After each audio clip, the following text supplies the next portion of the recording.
What if your problems in your business aren't people, but they're actually systems? What if the solution is right there available to you and it could actually be there before you get to the problem? Today, we're going to discover how to recognize and fix what's not working in your business before it's too late. And we have with us an expert in systems, Doug Hall, who has a lifetime of experience in developing systems for very successful businesses. Doug, it is absolutely a pleasure to have you on the Wealthability Show with us today. Thank you so much. Thank you so much. If you would, Doug, give us a little of your background. How did you start? Why this topic of all topics for somebody with your experience? Well, growing up way back, 1979, my dad calls me into the living room and at Christmas time, and I was more excited about this lady that I was engaged to, who we've been together now for 49 years. And he sat me down, and I knew it was something serious because he never didn't usually do that. And he said, Douglas, I've been working with a guy named Dr. W. Edwards Deming. He's the guy that went to Japan after World War II that created quality that is killing American industry right now. And he says, I learned that 94% of the problems is the system, 6% is the worker. I go, yeah, Dad, whatever. Yeah. He said, no, you got to listen. This is the future. Well, literally, that conversation in the living room up in New England changed my life. I was a chemical engineer. I ended up going to Procter & Gamble, working in marketing of all things, with a real focus on innovation. And I slowly but surely took the work of Dr. Deming, which was grounded around factories, and I said, how do I turn this into innovation? How do I take innovation from an art, and it'll still have some art to it, but add science to it and make it a reproducible system that could enable everyone, everywhere, to innovate and to make it work. So long story short, did a lot of amazing things at P&G, shipped 18 products in 12 months, still considered a record.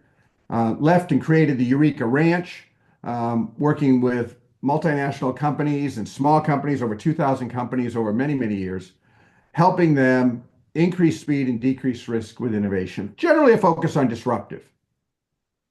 Then a few years ago, I got this idea to create a whiskey company because I'd worked in whiskey for many years on products for companies around the world. And when I did that, I learned that the important thing about whiskey was the wood, and that 70% of the flavor comes from the wood. So what I did was I invented some technologies, created a company, and it worked. The products exploded. It went well. We went from a few thousand cases to over 100,000 cases in a year, and this is all during the craziness of COVID. But in the process, I learned that my work on innovation, which had been around the big idea, while it's useful, most of those big ideas had challenges when they tried to go through the process in the organization. And what you needed to do is you needed to get the employees engaged in the process with you in growing your business. Because I had bottlers, not fancy folks, but good people, hardworking people. And when you're doubling every 3 to 6 months, if you don't have the employees engaged, you're dead. You're dead. Because you got to have them there. They can't be disengaged. Right now, we've only got about 30 or 40% of the employees, research says, are fully engaged. We needed to get them all engaged, or we were going to die.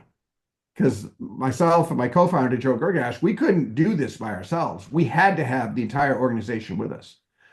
And so that's what created what is now, the book is called Proactive Problem Solving that we're doing. We've got a workshop on it that gets ridiculous ratings from employees.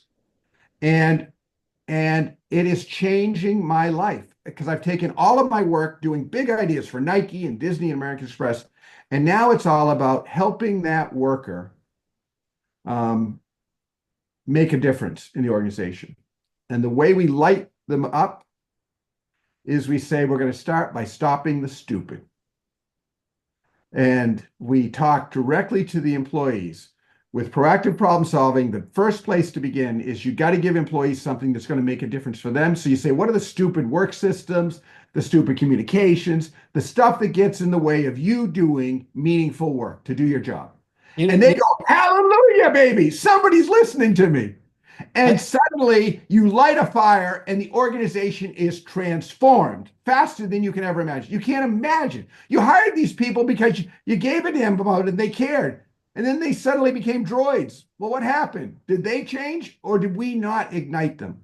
And so I am on a religious, and I apologize for getting so excited. I am on a quest right now. I didn't realize at this point in my life I would be this fired up about taking years of work, big time stuff, and bringing it down to help employees do great things. now I love that. Stop the stupid. A number of years ago, I had the extreme privilege of sitting across the dinner table from Richard Branson. Sure. And I said, so you've changed, fundamentally changed multiple industries. He said, what'd you do? He said, well, first of all, we listed all the things that we didn't like. And then we did the opposite. It's not that hard. Sorry. But yeah, and you know what's crazy? I mean, this is like so mind-boggling. We did a survey of managers and asked how much time do you spend each day dealing with employee mistakes and broken systems? And the data came back and I said, guys, this can't be right. I told my guys at the Eureka Ranch, I said, check this, because before I put it in proactive problem solving, before I put it in the book, I got to know that this deal is right. They went back through the data. They said it's good. I said, can you check one more time? Because their data said the average manager wastes 3.5 hours a day. That's not a week. That's not a month. Every single day, dealing with employee mistakes and broken systems. I go, oh my God. So I go out and I started talking to people and say, oh, I think that's a low estimate for me. And interestingly, 80% of that is systems. Only 20% is employee mistakes. It's not the employees that are the problem. It's the work systems. It's how we set them up to do their work. It's the resources, the training, the communication systems. Those are the things that are getting in the way of people doing meaningful work. Yeah. So you talk about proactively, instead of being reaction to problems, proactively actually having somebody identify the problems. So can we start there? Because, the reason people are reactionary, I think, is because they're not seeing the problem until it's really too late. How do you proactively actually identify the problem before it becomes a problem? Well, there's two elements to this. I mean, the first thing you got to do is you got to get employees to understand, because we asked employees why they weren't doing proactive problem solving, why they weren't doing it. And 7 out of 10 of them said, it's not my job and I don't know what to do. So first we've got to declare it is your job. And we start by doing the things that are hurting you, which is the stuff near you, to get you to believe that you can make a difference. And then we get them to move. And then once you build their momentum, because, once they start doing it, then amazing things start to happen with it. And managers and employees, we tell them the way it starts, the whole process starts, is you identify what and why. You identify what is the problem. What's the thing that's frustrating you? What's the thing if you ask them what's frustrating, it's so easy. I mean, it's the lists are there. And they're not huge things to make a difference, but when you solve those problems, like there was a lady in one company we worked with, she said, my back hurts. I said, what do you mean your back hurts? She says, well, we build these machines and we have to lift them and put them into boxes. And there's 3 of us and we're not very big. And my back hurts at the end of the day as we load them in. That's okay. Her manager says, what do we do about this? He said, I don't know. They started to talk and they connected. And sure enough, they found that they could, instead of building the box and putting the unit in, they could take the machine, roll it onto the cardboard and build the box around the machine. So just reverse the order. And suddenly her back didn't hurt. So now she's brought that up, said what the problem was, why it was important, because it hurt them. And then we fixed it. And then she went on to another one and another one. And then the team starts believing they can make a difference. And that what and why, as it turns out, has a pedigree to the big eureka inventing that the ranch does. Because it actually comes from the military, from something called the commander's intent. In the military, the leaders tell the troops what the mission's to accomplish and why it matters. Because when you know the why it matters, that gives you more motivation to do it, as opposed to just do this. Don't ask any questions, just do it. When I know why, you've opened me up to not just do the task, but to think. When you don't tell me why, you don't want me to think. You just want me to do it. And if you find out halfway through it's stupid, you keep going. When you know why, you say, hey, wait a minute, I've learned something. This isn't solving the problem that we need, or this is going to cause other problems for us. So what I hear you saying is that go to the employees, have them discuss what their problems are and come up with the solutions for the problems, and then you build the system around that. Yeah, so you fix the system, fix the broken systems that the employees have. Start from the bottom. Okay. Build a strong organization, starts from the front line.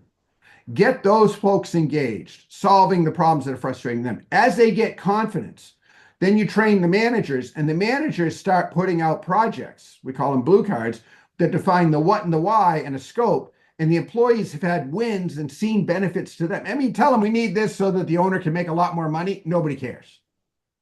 But make it so their back doesn't hurt. Make it so that they can get more satisfaction. Now you want to change an organization or not, okay? If you want to change an organization, you got to change the people first, and you start to build from there. And as they build confidence, suddenly they take on. This is the thing that drives me crazy. I do strategic planning with companies. They put together plans and they put together vision. And then they take the plan that they want and they make it smaller and smaller and smaller. I said, what are you doing? They said, well, our people can't do that. So I said, now you subverted it down. This big idea is now something not worth doing because that's all your employees could do. Well, I got to tell you, your problem is your freaking people. Fix your culture. Fix your people. And just even saying culture change, the BS meter goes off. Everybody listening to this saying, yeah, right. You're not going to. I'm telling you, I've seen it. I've got a distillery. Now, it was easier because I took people in who were, I'm sorry. I took people in, and the only way you worked for us is if you worked on systems and you took responsibility. So we set them up from the beginning. We trained them in the beginning, and that's how they started their job, and they didn't know anything else. We took young people, and they're amazing. And just me saying, young people today are amazing. There's a whole lot of people saying, yeah, right, I got droids. You're right. When you give them what and why, and you enable and empower them, they're amazing. And if you don't, they're the worst puke heads on earth. Because back at Procter & Gamble, they would tell me to do something. I'd stay there at 8 o'clock. I didn't know why I was doing it because we just did it. Today, you try to do that, they'll say, the hell with you. Now, who's the idiot? Me? For sitting there until 8 o'clock, just married to this incredible woman and not going home because I just do what I'm told? Or the ones today who say, I don't get it. Yeah, good point. I've long been a believer that if you give people want more responsibility, they want to do more. They want to grow in their jobs. And really what happens is I think a lot of times the leaders just don't trust them and don't let them do it. And I love this idea that you're going to the employees and saying, look, what I'm hearing is what's not working for you, right? The woman's back hurt. It wasn't working for her. It's not what's not working for the organization, but what is your problem? But that's where you start, because that's where you get their engagement. And then you can start to work on the bigger things. But you've got to start with that stuff that gets them engaged. And we actually, it was, I'm prone to, like Ben Franklin, use weird spelling and capitalization. And Tom Peters and Ben Franklin both did that same thing. And I do it as well. So it's proactive with all caps on both the training program and the book. Proactive problem solving, because what you want to get is them driving, them looking, the people close to the work. No, when you're working on a big new product, go to the people close to the work. They will problem solve and figure it out if you've got them engaged. And it's getting their engagement that's the key. So we start with those things. I guarantee you, I will transform your culture. You put people through the training, they will be transformed. In fact, the bigger problem is you got to keep the managers on it, because once the employees get lit, you better be ready to manage proactive people, because if you don't, they're going to quit. They're going to quit, and they're going to go to a place where they can. Because once they find that they can have joy in work, because that's what people want. They want joy in work. And I mean, the real purpose of proactive problem solving is joy in work. That's it. That's it. And when they have joy in work, everybody else, everything else works. The owner makes money, everybody's happy. Try to make money, and you'll fail. And light up your people to truly become proactive problem solvers, and you got it.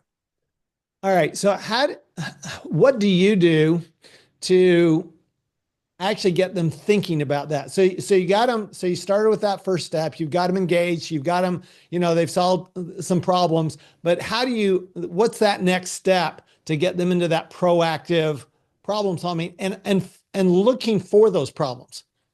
So the principle we have is sphere of influence, and it actually came from Kevin Cahill, who is Dr. Deming's grandson, who runs the Deming Institute.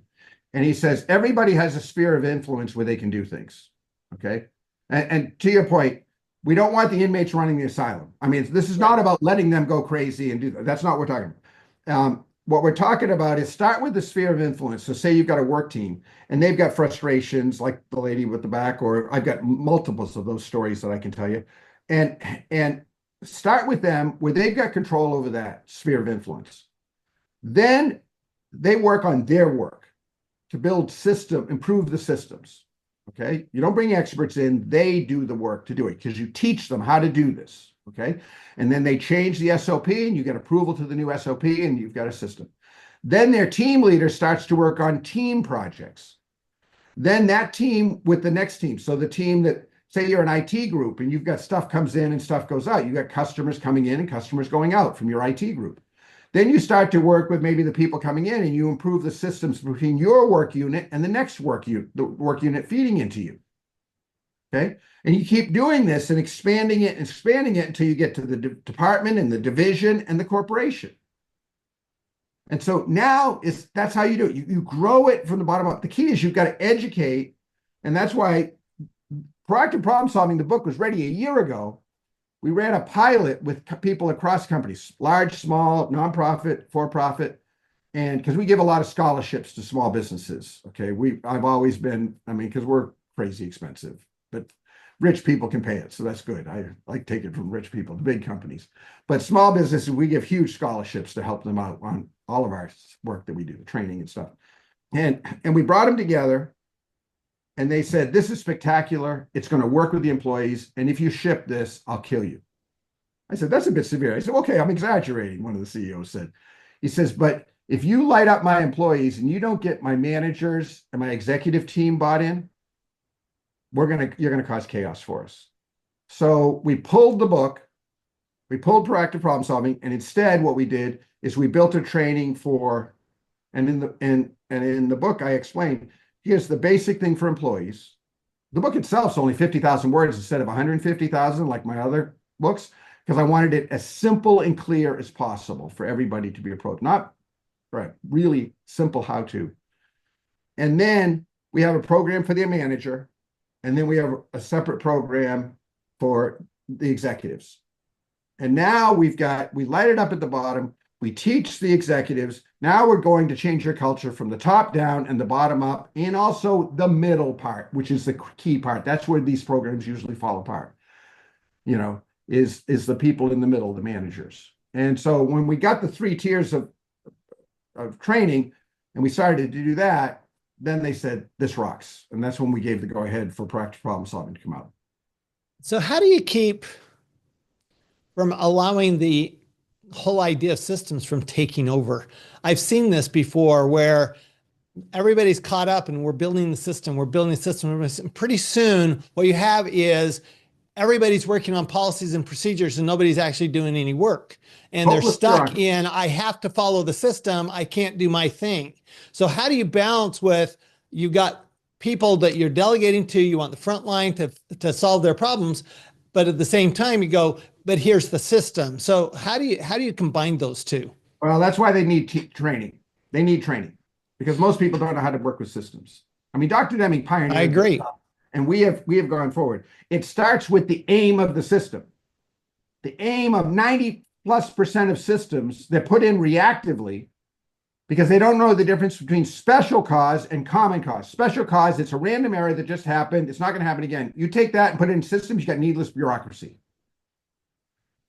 Common cause, you need to understand common cause, which I explain in proactive problem solving. But what you have to do is the aim of the system to control and constrain or to enable. Okay. And so the first principle is the systems I'm talking about are to enable people to do great things, to do their work, to get the junk out of the way so we can use that incredibly wonderful brain they have that we hired them for. We took a lot of time to hire them because they were going to this way, and then we don't treat them that way, is to get them engaged. And so the first part is make sure the aim of the system is as much to enable as it is to control. And then the other thing is you have to build in a culture. How many people, they're doing an ISO thing, they write a whole bunch of systems, they put them in a book, and they never use them. I go into a company, they show me your SOPs and do it. First I go, oh, I've never seen one. Well, you've never seen one? And you're running this line and you haven't seen it? You go into my Rainbow Distillery, they'll bring the book right to you. They do it and they'll show it. And here's the important thing. The way I quantify the transformation, because boards and executives want to quantify it, is the number of changes in your SOP, your standard operating procedures. So it's about the second part is first is the aim, and the second is never-ending continuous improvement of the SOP. Okay? Never-ending continuous improvement. And yes, with small companies, sometimes they're not written and they're word of mouth, and we do it that way to begin, but we want to get them to written systems, written SOPs. And every time that SOP means, that means a person has made you go. I go CEO and I said, how would you like to have 3 improvements to the SOP, every couple of months by every employee? It'd be a miracle, they say. I said, that's what I'm talking about doing. And they get a sense of accomplishment that not only is their work better, but the work for others is better. And it's documented changed, not random change, because we got to be prudent about how we do it for insurance purposes and everything else. And so when they have never, and they're looking for ways to work smarter and faster. A group that I was working with just yesterday, I was at, they had a team that was doing, they do assembly. So other vendors make parts and then they do an assembly thing. And they had work teams, and their work teams were doing an average of 5 machines. They're pretty complicated machines, 5 machines a day. That 5 machines a day went from over 6 months. It went from them, same team, making 5 machines to 10 machines to 22 machines. So I just heard yesterday their goal for this year is 40 machines a day by that same work team. That's what we're talking about. That is the promise of Deming. That is the promise of systems. That is what proactive problem solving is about. This is not a little thing. This is not could be. Heck, I'd be just on my sailboat sailing right now. I mean, I'm in Social Security now, okay? So I'm old. And so, it's time, but this is like a cause that is because the people want to do great things. Managers want to do great things. Are you having fun as a CEO today? No. You're not. I know it because you're dealing with junk. You can't go on vacation because you got to deal with it and you worry. I'm giving you freedom through enabling your asset. As you said in the beginning, they're already there. You're paying for them. Why don't you get a full ROI out of them? Yeah. So let me ask a today post-COVID question, which is, okay, you have a lot of businesses where you have some employees are in the office, some employees are out of the office. How do you deal with that in these systems that you're creating when they're not, when you're in the office, you have that conversation with each other. It's easy. How are you dealing with that with this hybrid work environment? Well, and I got to tell you, my personal views on this is I hate it all, and it's very frustrating, and it drives me crazy. And I mean, I live in a historic home, and I got 80 acres here in Cincinnati, a beautiful lake and that, and so I built the Eureka Ranch and the distillery because it's like the family farm. I could just walk over to it. So I really love people in person, but I got to get over that because that's not the case. It's not. It's not. There's just So I can continue to whine about it, yep. deal with it. Now the good news is the bigger problem is me getting used to this digital stuff. It's not my first thing, but these young people, they do it without even blinking. They do. And I mean, the company I was with yesterday, there were people up on the screen participating in the session at the same time, and they don't think anything of it. To me, it's weird. It's weird. I don't like it personally. It's not how I like to do it, but that's the new reality. And so you use those digital systems, and these digital systems, and the Eureka Ranch has had to build. We've got a whole software platform, a PDS, Plan, Do, Study, Act, a PDA app for doing projects digitally and for managing your projects digitally. And we've got create tools that are digital, and there's a whole suite of things that when people go through the proactive problem solving training that we have built to make that easier to do. Now, I'm going to tell you, I'm not building them. I got really smart young people who are building what they need to do their stuff, because like our head of training lives in Maine, the ranch is in Cincinnati. I traveled 3 million air miles, so I'm usually all over the place, and it's actually become liberating, but I still get a little frustrated. So you can do it, but you got to commit yourself to the systems and stop whining about it. Got it. I like that. All right. So if if you're talking to a small business and you're saying, okay, owner, CEO, here's three things that you ought to be doing that you could do in the next couple of weeks. What would those three things be? Well, the first thing before you even begin is you have to be honest with yourself and say, do you believe in your people that you've got? Because if you don't truly believe in them, then fire them and get some new ones. Because if you don't believe, this won't work. Because they smell it. These young people are really good. They do. They know it when you're full of it. Yep. Okay? So you either care about them and truly care about them and commit yourself to changing the system.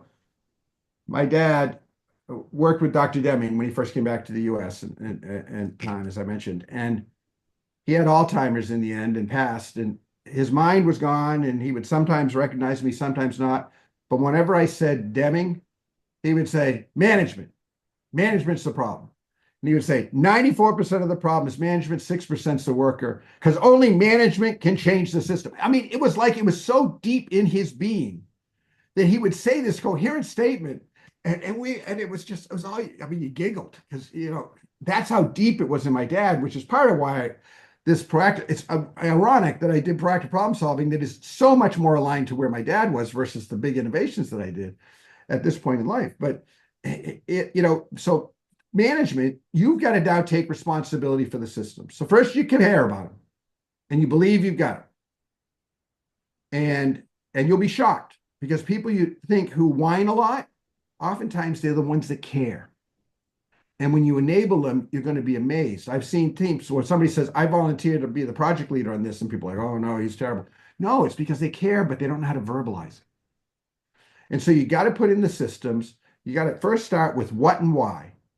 How, what's the problem and why? So if you're talking to somebody, asking about something, take the time to explain what the problem is you need help with and why it matters. What and why. Then the second stage, which is actually the second stage of the proactive problem solving book, the first is identifying the problem. The second is creating ideas. To create ideas, what you've got to do is there's three principles, and this has been published in academic journals that we've done and in my books that I've written. There's three things for creating ideas. You need to get stimulus, diversity, and drive out fear. Stimulus is get them to go know more. And so challenge them if they come to you with the problem is, how could we learn more about this? How could we learn more? Second is diversity. It's an exponential kick. Who could we talk to about this? Who could we learn for? Is there another company that's doing this? So the first one, you go on the internet. I mean, it's easy now these times. then we get this, and then now you've got the idea with the stimulus and diversity. So what can we learn? Who can we talk to? And then people will get ideas, but they'll kill them. So the last thing is to drive out fear, and you drive out fear by experimenting. And you say, how could we fail fast, fail cheap? That's the straight talk way of saying it. Yep. The Deming world, it's plan, do, study, act. It's a discipline cycle, not check. It's study. That's how new stuff's discovered, which I explain in the Proactive Problem Solving book. But you say, how can we try a little experiment? And fail fast, fail cheap, run it, get a hypothesis, try a little experiment, and teach them and get this into the culture. And then having done that, the last thing is to how you accelerate it. And that's a matter of now you're going to have to get enrollment. And that's where things like the communications and how we define ideas. We have a whole system where we define, like say it's a new offering we're going to do or something we're going to do for our distribution system. We do customer, problem, promise, and proof. And we have the same format all the time so that we get clarity of what our ideas are. Because communications was one of the big things we found is people say an idea, management says no, and it's because they didn't understand it because the employee didn't do a good job explaining it. No, I agree. So the book is Proactive Problem Solving, or my subtitle for the book would be Stop the Stupid. And I love that. I love that. Our guest has been Doug Hall on the Wealth Ability Show. Doug, where can they get more information about what you do? So the Proactive Problem Solving, the book, as well as the workshop that we do for you, for your folks that they get certified in and your managers, go to eurekaranch.com. That's EUREKA ranch.com. Is the website. And I know there's a lot of small businesses. Don't get scared off by all the big companies. We offer ridiculous scholarships. We have a thing called Planet Eureka, Ideas for a Better World. And part of what keeps me, I mean, at one point, a big company came to buy me and they said, we're going to buy you and do this, but we're going to stop all that small business stuff you do. And I said, well, thank you very much. I really appreciate it. The answer is no. They said, what do you mean it's no? I said, then you will kill my soul. Because yes, big corporations, it's wonderful to work with them, but my heart and soul is with these people. They said, but you don't make any money. I said, you have a ready grasp of the obvious. Because the fees we charge for small businesses. So if you just go to eurekaranch.com, and if you want to learn about my foolishness, if you just go to DougHall.com, I've got a blog and you can sign up for that and hear my dribble and stuff like that we put out as well. I love it. Thanks so much, Doug, and love your passion. I love your passion for the capabilities of the workers because I'm a huge believer in that.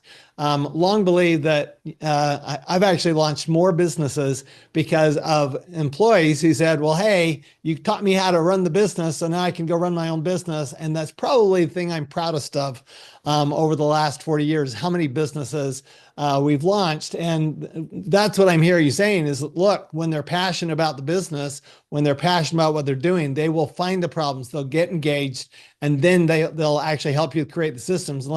And then it works from the bottom up. It's the front line.